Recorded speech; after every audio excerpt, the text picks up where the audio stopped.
Peuple de la Terre, bonsoir. Nous sommes aujourd'hui le 12 février 2024. Voici les développements sur les événements galactiques actuels ayant un impact sur l'avenir de la Terre en tant que civilisation planétaire.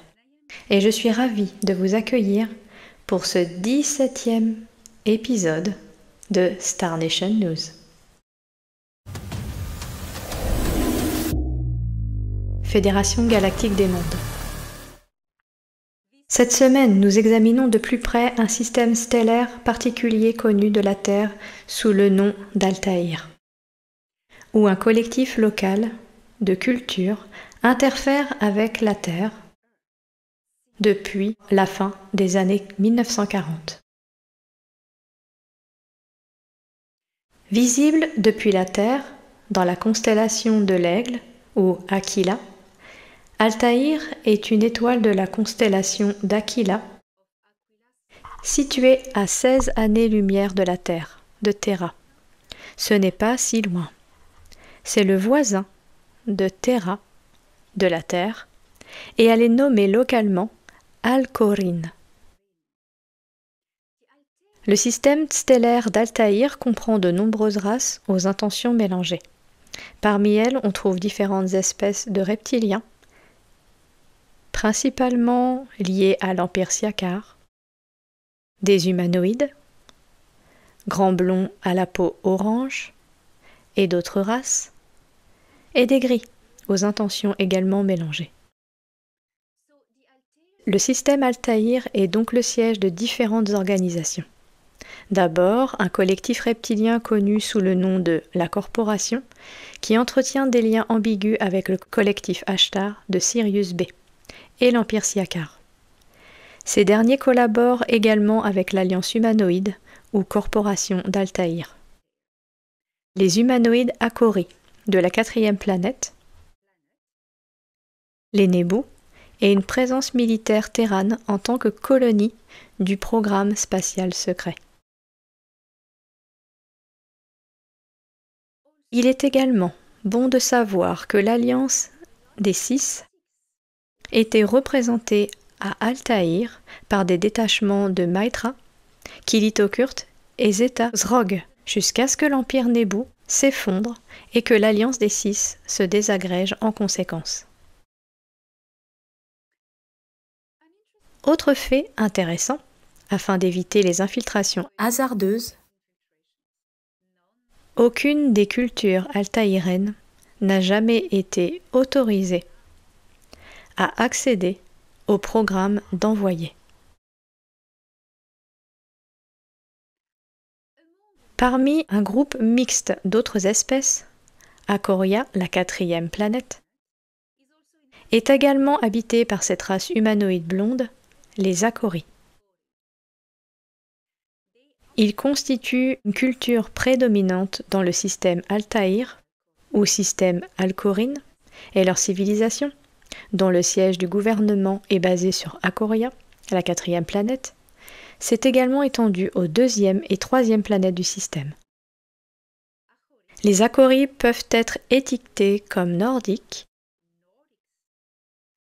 et sont souvent confondus avec les Télosi ou même les Pléiadiens.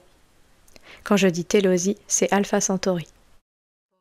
Car ils peuvent se ressembler, mais n'ont rien en commun, rien à voir avec eux. C'est très confus.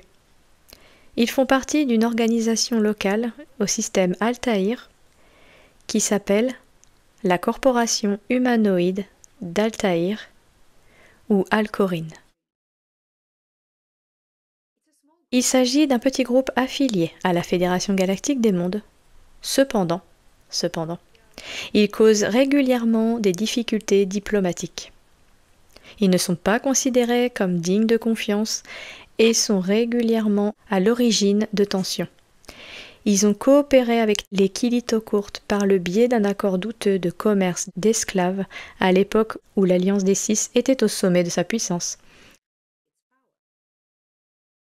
avant que l'Empire Nebu ne s'effondre bien sûr. Les Akori étaient également très impliqués dans les enlèvements pour les programmes de croisement avec les humains de la Terre, en coopération avec les programmes militaires MyLab de l'état profond de la Terre et des Nébus. Dans le cadre de ces programmes, les Akoris se sont également alliés au Tal Shiar de Jahaya, Alcyone, et à leurs acolytes Siakar impliqués dans la Flotte Noire et le 4e Reich en Antarctique. Les Akoris sont entourés d'un réseau complexe d'accords peu clairs. Ce n'est jamais facile quand il s'agit d'eux qui ne sont pas encore des membres officiels de la Fédération Galactique des Mondes, mais qui y sont affiliés diplomatiquement. Cela permet aux Akoris de naviguer entre les empires pour des jeux de profit et des intérêts personnels. C'est la raison pour laquelle la Fédération Galactique des Mondes a construit un avant-poste sur Akora, la 2e planète de ce système, pour surveiller ce qui se passe.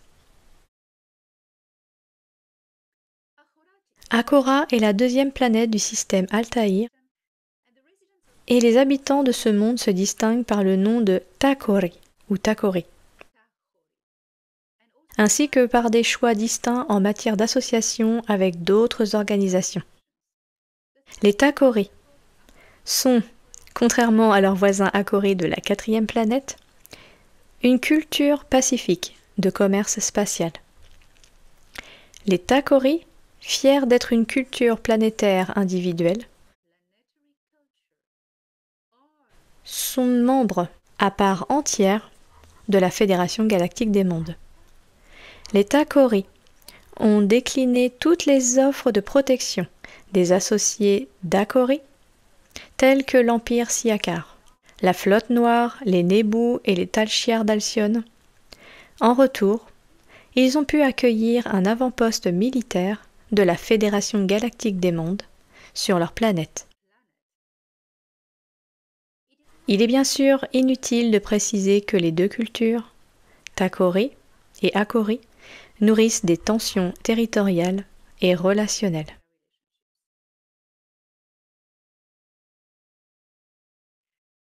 L'avant-poste de la Fédération Galactique des Mondes sur Akora a pour mission de protéger la zone de sécurité délimitée dans ce système stellaire. Le gouverneur de cette colonie, un ancien officier militaire de la Fédération Galactique des Mondes, a accepté de nous fournir des informations intéressantes sur la situation dans le système stellaire d'Akorin concernant la guerre Siakar, qui fait actuellement rage dans la galaxie et déclenche des rébellions planétaires sur son passage. Valorian Nek Oroyan, ancien officier détaché dans le système Sol pour la Fédération Galactique des Mondes et ami d'enfance proche, je dois dire, a reçu l'autorisation du Haut Commandement de la Fédération Galactique des Mondes de communiquer avec moi. Transféré en novembre 2021 dans le système stellaire d'Alcorin, après avoir été démis de ses fonctions d'officier à bord du vaisseau de combat Excelsior en orbite de la Terre, Valnek n'était pas autorisé à communiquer avec la Terre suite à un incident survenu en octobre 2021. Cependant, à ma demande, le haut commandant de l'Excelsior, Jor-El, a autorisé une communication relayée par le commandement central. Voici un rapport du gouverneur de la colonie de Kael, Valnek, sur Akora.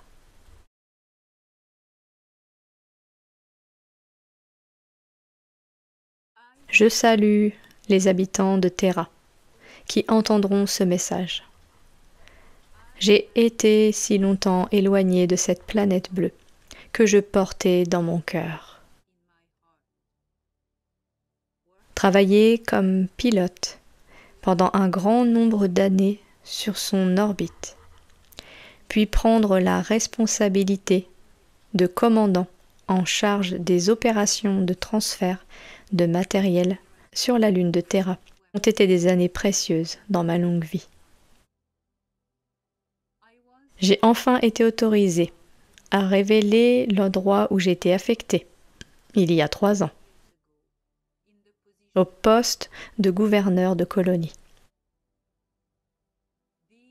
Ces 3 années ont été une expérience intéressante dans le système Alcorine, où j'ai pu interagir avec les diverses organisations et assister à leur effondrement.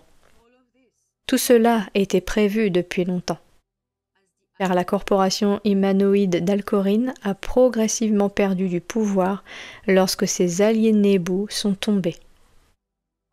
Sur Akorat, où je suis basée, ce fut une grande joie, car cela faisait des années que la corporation causait des problèmes ici. La colonie que je dirige est un avant-poste de la Fédération Galactique des Mondes et elle est composée principalement de Tashkeru, d'Ail, de Taali et de Kail. En d'autres termes, des êtres des systèmes stellaires Sirius B, Taygeta et Epsilon Eridani.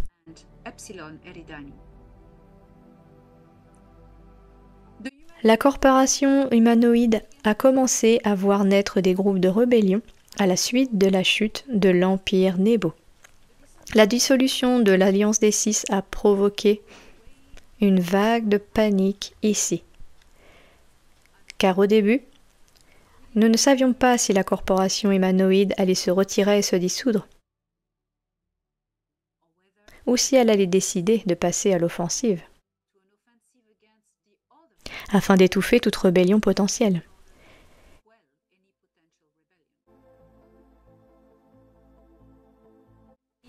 Il est important de comprendre que la corporation humanoïde d'Alcorine s'est enrichie grâce à des contrats commerciaux portant sur l'exploitation des ressources naturelles des mondes d'Alcorine.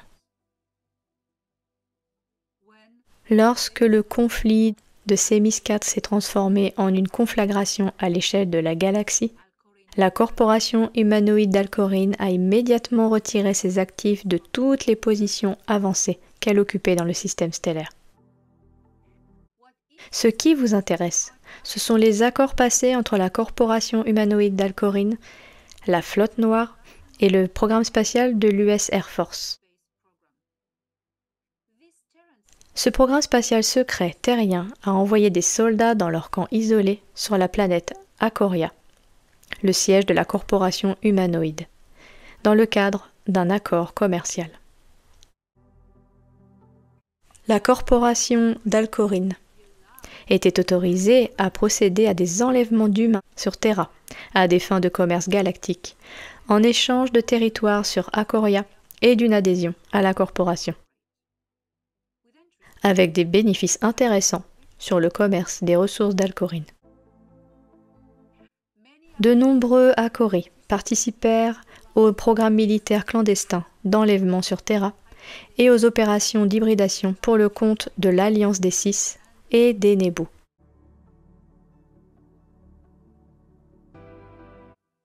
Depuis la fin de la guerre dans le système Sol, après la libération de Terra de l'occupation de l'Alliance des Six,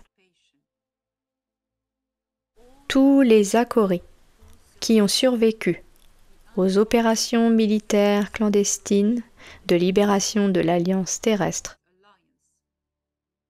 ont quitté Terra pour retourner sur Akoria.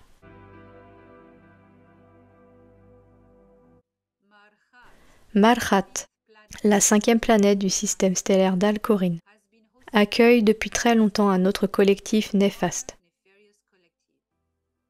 qui fait partie de la grande corporation d'Alcorine. Le collectif Marhat est composé d'Akori, de Nebu, de Tal Shiar, de Kilitokurt, de Siakar, de Angiar, de Sigma Draconis, de programmes spatiaux obscurs terriens et de la flotte noire, la Narvafen. Depuis la chute de l'Empire Nebu, les grilles d'Orion se sont retirées de l'accord, mais il faut garder à l'esprit que tous les autres protagonistes du collectif Malrat sont restés. La flotte noire a peut-être été expulsée de votre système Sol, mais elle est toujours efficace dans ce secteur galactique, en relation avec son quartier général d'Aldébaran. Et le collectif Malrat comprend l'un des détachements. Les programmes spatiaux sombres terriens disposent toujours d'un avant-poste sur Malrat qui fait partie de ce groupe. La zone planétaire de Malrat est fermée au reste du système stellaire, à l'exception d'un couloir avec Akoria et d'un couloir pour sortir du bouclier de plasma du système stellaire. Oui, vous comprenez mieux maintenant à quel point la situation diplomatique en Altaïr est inextricable et ahurissante. Une torpille à plasma prête à exploser. Ma position donc est de tenir bon et d'affirmer la puissance de la Fédération dans le système Alcorine. Une tâche fabuleuse que je suis fière d'accomplir, car elle implique des responsabilités bien plus importantes que celles que j'ai eues dans le système Sol. J'ai l'autorisation de vous tenir au courant de la situation ici, avec 2 questions majeures. Qu'adviendra-t-il de la corporation humanoïde d'Alcorine? Et est-ce que le collectif Malrat se dissoudra avec la chute de l'Empire Siakar? Je suis le gouverneur Oroyan, au service de la Fédération Galactique des Mondes, et je vous salue.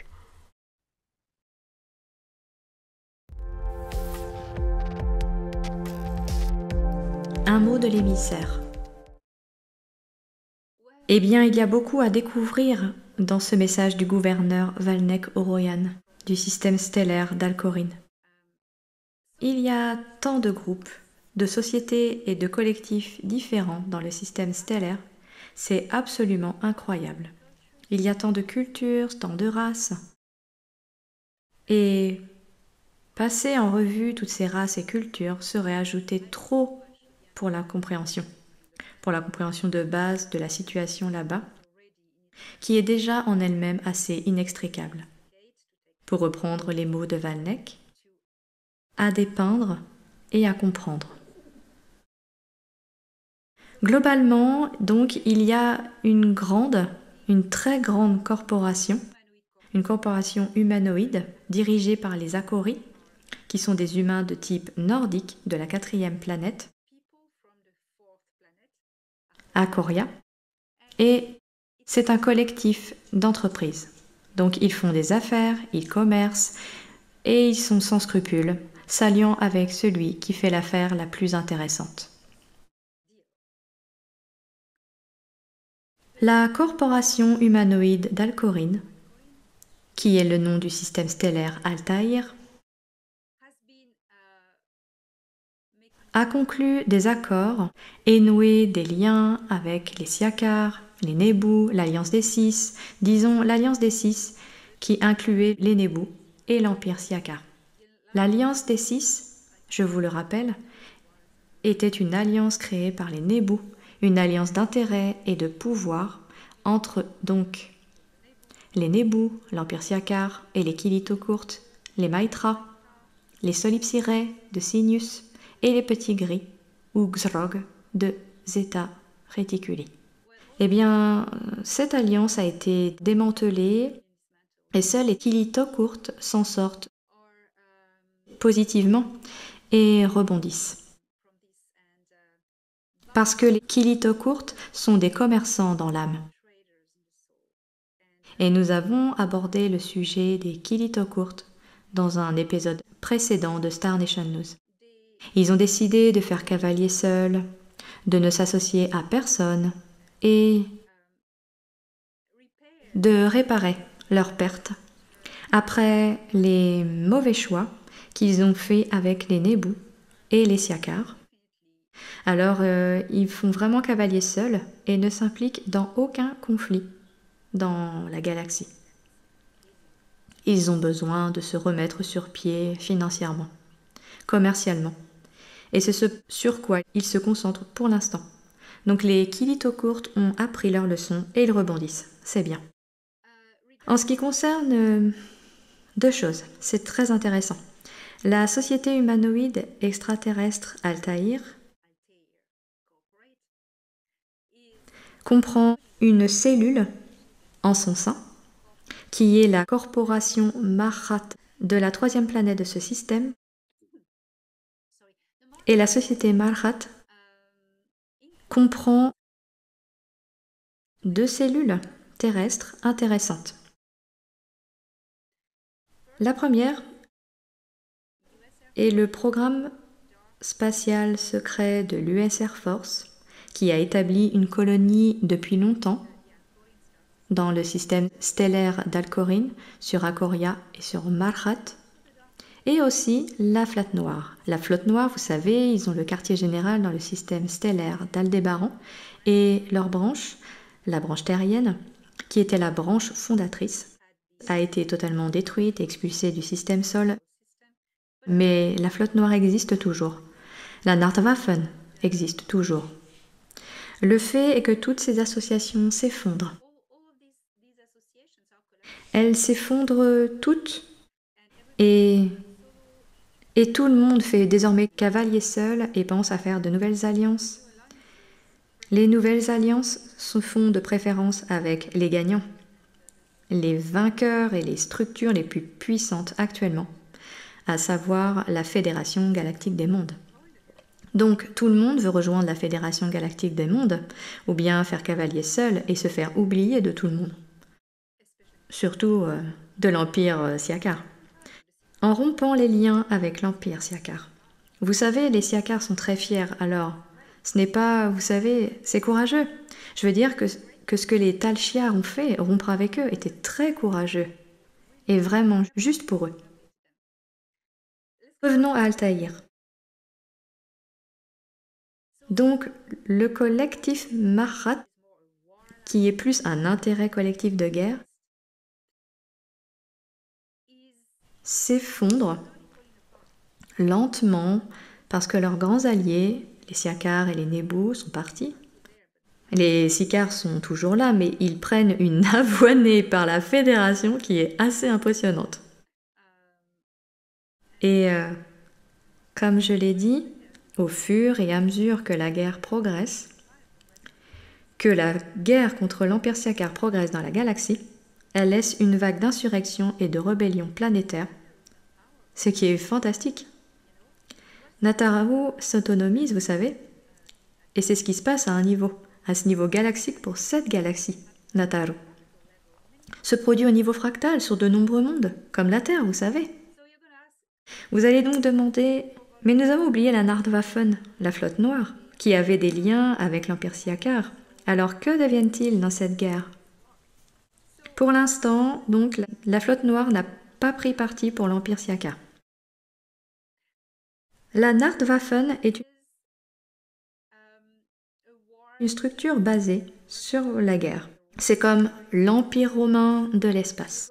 Ils vont se ranger du côté des plus puissants. Ils vont tourner le dos aux plus faibles.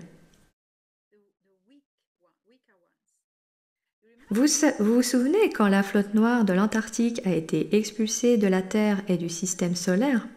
Elle n'a pas pu retourner sur Aldébaran, parce qu'Aldébaran a déclaré « Nous avons écarté un membre infecté ». Je m'en souviens très bien. Il est donc entendu que la Nordwaffen coupe les liens avec l'Empire Siakar, qui va subir des pertes, et qu'elle ne veut pas s'impliquer dans une guerre contre la Fédération, la Confédération intergalactique, les Negumak. Les Negumak ont vraiment pesé dans la balance galactique. Dans ce conflit, dans cette situation. Il n'y a donc pas de raison évidente pour que la Nordwaffen prenne parti pour les Siakar. Pour l'instant, ils ne se sont pas prononcés. Ils gardent leur position et voudront probablement renforcer leur empire eux-mêmes et aller vers le plus offrant. Vous savez qu'ils construisent un empire sur leur propre commerce. Alors voyons ce qui va se passer. Pour l'instant, l'accent est mis sur l'empire Siakar. C'est une priorité pour l'instant. Et même les Nordwaffen ont les yeux rivés sur ce conflit, attendant de prendre une décision et d'opter pour les vainqueurs et les plus offrants. Connaissant la position de la Fédération Galactique des Mondes, il n'y a aucune chance que la Flotte Noire devienne un jour membre de la Fédération. Il n'y a absolument aucune chance. C'est un fait. C'est un fait. Donc ils vont probablement se lancer en solo. Et le futur est excitant. Nous ne savons pas encore ce qui va se passer car toute la ligne temporelle de la galaxie a changé et nous marchons maintenant vers l'inconnu, vers un futur progressif et qui reste à construire. Alors, chers amis terriens, je suis sûre que nous nous reverrons avec le gouverneur Valnek Oroyan lors d'une prochaine émission. Et d'ici là, je vous souhaite une excellente semaine et élevez votre fréquence.